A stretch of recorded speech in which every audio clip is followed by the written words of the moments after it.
来讲，宜兰掠着2站人口的买卖主嫌是伫大溪做饭店拐越南的女性来台湾做性交易。大溪乡民代表张景定是牵涉在内，即马已经封羁押，检方依法起诉主嫌等12个人。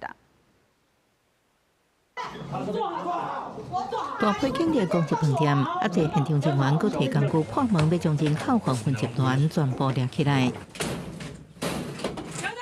警方破门了后，叫来保全员拍落卖个叮当，因为检验这条证据，依然有人口贩运集团用收集真好做理由，骗越南籍女子来台湾自由工作。但入境了后，就扣留护照这物件，佮通报失联这方式，强迫这女性伫集团伫宜兰做饭店做性交易，就算心理机构也袂当停工。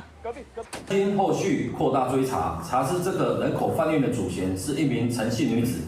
她是透过不孝人力中介招募办理来台工作之越南女子入境后，以胁迫、监控、扣留护照之手段，强迫从事性交易。这案件爆出来是因为有被害越南女性透过面册跨国向朋友求救，佮传出被关的通讯相片，检方收到证资料，启动侦办，查到姓陈姓由主嫌等人经营应召站，佮透过查到的派遣应召记录，佮化解另外一个姓李的主嫌注册应召站，这应召站短短5个月就赚800多万。